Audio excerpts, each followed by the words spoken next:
Burt Reynolds, Kris Kristofferson, Jill Clayburgh, professional football, a romantic triangle, self-help gurus. On paper, Semi-Tough sounds like it should be one of the great 1970s comedies. But watching it today, the strangest thing for me is that the world around the film, the fashions, the attitudes, the search for self-improvement, ended up being more interesting than the film itself. I came into Semi-Tough expecting a fun Burt Reynolds comedy from the peak of his popularity. At this point, he was one of the biggest, if not the biggest, movie stars in the world. The cast is stacked with recognisable talent. You've got professional football, romance, comedy, and satire. Should have been a winning combination. What surprised me, though, is that this film now becomes less about the story and more about revisiting that strange and fascinating world that existed in 1977. What's going on in this film? Billy Clyde Puckett, great name, for Burt Reynolds, and Marvin Shake Tiller, equally great, for Kris Kristofferson. Professional football players and best friends, they're playing for Miami. Their friendship is complicated by Barbara Jane Bookman, played by Jill Clayburgh, who has a close connection with both men. She's also the daughter of the owner of the team. Now, at first, to me, Barbara Jane appears much more drawn towards Shake. He's thoughtful, philosophical, he's interested in exploring the mind, which was very in 1977. Billy Clyde, however, is the complete opposite. He's confident, charming, and comfortable living in the moment. He's a bit of a throwback, classic Burt Reynolds persona. The story becomes a romantic triangle, with both men competing for Barbara Jane's affection. Now, running alongside this storyline is the influence of self-help guru Friedrich Bismarck, great name again, whose unusual philosophy begins to affect the players and those around them. The film eventually builds towards questions about love and commitment and whether people can truly change themselves. One of the most enjoyable things about Semi-Tough for me is how much it captures the feeling of the late 1970s. Now, around this time, I was 5 or 6, so I can remember what it felt like to be alive. Granted, where I was in my little pocket on the south coast here in Australia is a world away from Miami in 1977, but some things are universal. And this film became to me almost a cultural museum piece. The things that stood out for me and that reminded me of 1977, the flared trousers and jeans, the wide lapels on the shirts. I mean, they nearly went all the way to the tips of the shoulders. Those double-breasted suits, shirts open all the way down to the navel for both men and women. And for women, you had this thing where they'd have a button-up shirt, they'd unbutton it most of the way down, and then they'd tie the ends of the shirt together in a loop. Not a bad look. For men, you had to have chest hair. That showed manliness. Scarves were in, again, for both genders. Burt Reynolds rocking a collection of scarves in this film. Backgammon was in. Lots of people used to sit around playing backgammon. It was seen as part of, being more culturally aware. Record players were still in.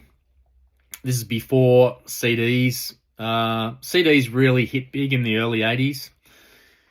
Pinball machines. Oh, how good. That is something I'm still a fan of. Have very strong memories of the kiosk at North Wollongong Beach with a Kiss pinball machine. You could never get close to that. There were always plenty of wax heads crowded around that one. And lastly, but relevant to this film, life gurus and self-improvement movements. This was really picking up steam by around this time. In Australia, I can remember aerobics fad diets. People were starting to look at their health around this time in the decade, probably in contrast to the early years in the decade where people were just abusing themselves and having fun as a reaction to the turbulence of the mid to late 60s. So look, at times I found myself more interested in looking at the background in this film than actually following the story. It really felt like stepping back into 1977. Michael Ritchie directed this film. Interesting career before and after. Leading into Semi-Tough, it had lots of success, great films. A couple with Redford, Downhill Racer in 1969 and The Candidate in 1972. Both really top-notch films in their own right. Smile in 1975. I don't think I've seen Smile. I think it centers around a beauty contest. I haven't seen it. The Bad News Bears in 1976. I've seen that, but probably not too long after it came out. I don't remember it, but it's got a big band of followers, and it spawned... What did it spawn? Like TV movies, a TV show. I remember the TV show as well. He makes Semi-Tough in 1977. Then he makes Foul Play in 1978. Again, a really good film. And then things go off the tracks. The Island in 1980 with Michael Caine, really bad. The Survivors in 1983. I think that's Walter Matthau again, maybe with Robin Williams. Pretty patchy. And then The Golden Child in 1986 with Eddie Murphy. I have fond memories of that film, but I shudder to think about how it might have aged. I haven't watched it for 30 years or more. So look, Michael Ritchie wasn't really a traditional comedy director. I think he was more interested in observing American culture. You look at those films, The Candidate, quite a political one. Smile, my understanding is it's taking a bit of a sarcastic look at the beauty pageant industry. This film as well is taking a pretty sardonic look at the NFL. From thinking about those films, he's interested in sport, politics, competition, success, and ambition, and the strange ways that people try to improve themselves. That should have made Semi-Tough a perfect subject for him, because here he's looking at professional football culture, definitely observing masculinity.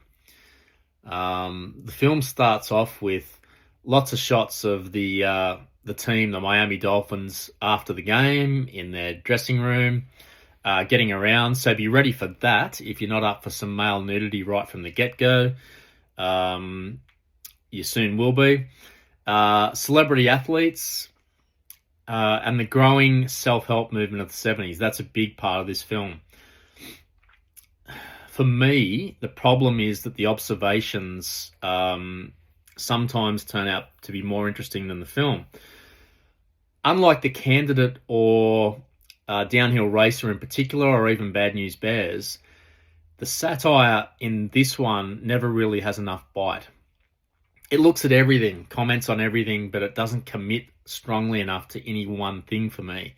It's just a bit so-so. It's just ambling along. I kept on waiting for this film to pick up. Burt Reynolds, the movie star as the character. Let's have a look at Burt's career leading up to this. I mean, he was on top. Deliverance in 1972. You had the White Lightning Gator combo around that time. The Longest Yard in 1974. He tried to do some different things mid-decade that didn't quite work. He tried to... I think he worked with Peter Bogdanovich. I can't remember the name of the movie, but it was pretty bad. And then he went back to what he knew best, which was Smokey and the Bandit. This same year, I've got very strong memories of that film, which I'll definitely do a pod on that movie. Semi-Tough comes out this year as well. He is on top. He's probably the most bankable movie star. He then goes on to make the Cannonball Run movies. Lots of really good stuff coming up. Hooper, I remember that movie quite fondly. Sharky's Machine, another great film in the early 80s. Anyway, in 77, he was at the peak of his popularity. He had the look. That was the ideal look for masculine men. The moustache, the athletic build, the six-pack, the chest hair, the swagger. He had the lot. He was actually I think he was a quarterback or some sort of footballer, NFL, American football player in college. He's a funny guy. He looked at the world in a sardonic way. Never took anything too seriously. Very popular with women. Very charismatic. Very watchable. I think, though, for me, and I'm looking at this film, 50 years later, watching him in this one, I feel like he's too reliant on his own self-image. He just goes to the raised eyebrow, the sarcastic smile. He's really playing himself, laid-back sports stud. The clothes maybe were the most interesting thing. He's getting around with all these stars on his jeans, star on his belt buckle, the scarves, incredible collection of hats, open shirts. It's pure late 70s Burt Reynolds, but I thought for me, this time around, his persona is actually more memorable than the performance. He's just phoning this one in. It never really gets that interesting for me. And seeing I know what he's capable of. Deliverance, he was brilliant. Just what a performance. One of the great performances of the 70s that isn't talked about enough. So I think he could have done more with this. Kris Kristofferson, interesting for him too. He'd done really well up to this point. Crossover from obviously his music career, which was pretty big, early 70s. He made Pat Garrett and Billy the Kid with Sam Peckinpah in 73. Alice Doesn't Live Here Anymore. That's a really good Martin Scorsese film that isn't talked about enough. He's really good in that. He makes A Star Is Born in 76. I haven't seen that. That's the second iteration of that film, I think. Second or third, maybe. There's been a few. Then he makes this. He goes on to make Convoy again with Peckinpah the year after. He's part of the disaster that was Heaven's Gate. Disaster financially. That's an interesting film to talk about. That's for another day. Watching this film, though, the biggest question I had was, why did he sign up for this? He's got a great screen presence. He's a bit like Burt Reynolds. He's really charismatic, same sort of build, similar look, but this role gives him very little to work with. He's the thoughtful one, the philosophical one, the zen one, the calm alternative to Reynolds. I mean, Reynolds is calm in this, but he's got all the lines. Kristofferson's meant to be like the Renaissance man here. But really, I found that he exists as a straight man for Burt Reynolds' jokes. I thought he was a bit wasted. Jill Clayburgh, however, was the big surprise to me on this one. I knew who she was, but she was never I never noticed her too much first time round when I checked out some of these films in the 90s, 80s, whenever I saw them. Films like An Unmarried Woman, Starting Over with Burt Reynolds again. I've got memories of that as being a pretty good sort of drama comedy. Anyway, for me now, 53-year-old lens, looking at her, she really stood out. She really impressed me here. She's got a lot of warmth and intelligence and humor and natural charm. I just love the look of her face. I love the smile. She's striking to me, and she reminded me of Diane Keaton. She's got that same really winning quality, some intelligence, a lot of intelligence. So the surprising thing for me is that in a film full of major personalities, she was the person who made the biggest impression on me. Figure that out. However, I do Always like seeing Brian Dennehy pop up. I saw him not that long ago in the Jericho Mile, which was an early look at him too. I've always loved Brian Dennehy ever since I saw him in First Blood in the early 80s. He'll always be Will Teasel for me, trying to get John Rambo out of his little town.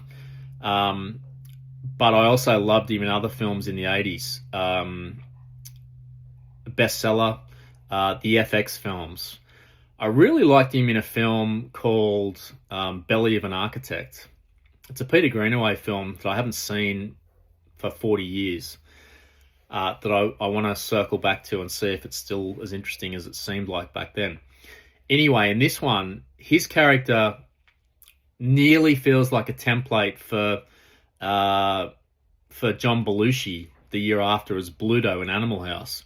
He's this loud, aggressive, but funny, childish, naive, unpredictable, heart of gold, big guy. And he just reminded me how big he was, like physically. He does some crazy things in this film. He's fun to watch. It was great to see Carl Weathers pop up for 5 minutes, literally. Very welcome appearance. It's a great not press conference, interview between a sportscaster out on the ground. And then on one side is Burt Reynolds. The other side is Carl Weathers lounging around in deck chairs.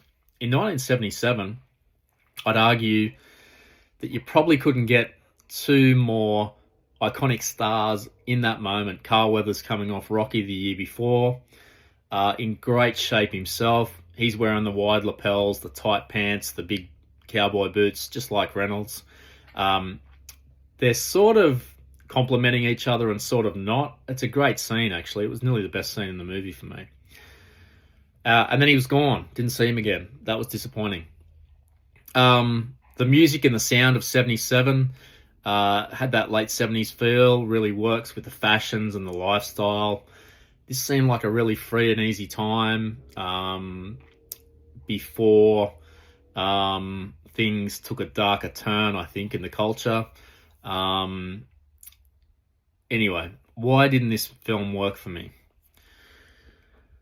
I soon realised it wasn't working because I wasn't laughing.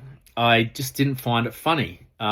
This film should have worked. Like I said, you've got Burt Reynolds, Kristofferson, Jill Clayburgh, who was was making her way up at the time. You've got football, romance and comedy and satire. For me, it just never comes together. I think the film looked like it couldn't decide what it wanted to be. A sports film, a romantic comedy, a satire, a relationship drama. It tries to do all of them at once without doing any of them particularly well, for me anyway. It didn't commit to anything enough. Like I said, the comedy didn't land. I was about 45 minutes into the film and I realised I hadn't really laughed. I hadn't even really smirked. And for a comedy, I do think this is a comedy. That's a serious problem. There's some mildly amusing moments, but just not enough laughs. I did find the world around me, like I said, more interesting than the story. The fashion, the interiors, the music, that self-help culture, that was more interesting than the story and the jokes. Is it a date film? It probably was back in 1977. It's not now. It's too slow. It's not funny enough. It's not anything enough. It's not romantic enough. Nothing much is happening for too long. Maybe it's a hangover film. It's so slight. You can drift in and out without missing too much. It might put a smile on your face. It's not taxing you. Trust me on that. Watch it with a buddy. I don't know in 2026 whether you want to be putting this on and sort of riding out for this film, like supporting this film. I can't support this film. There's not enough fun or energy to make it a great group watch. I don't think it's even a watch-alone film. It's not demanding enough to reward a deep solo viewing. I'm an old bloke and I was reaching for my phone.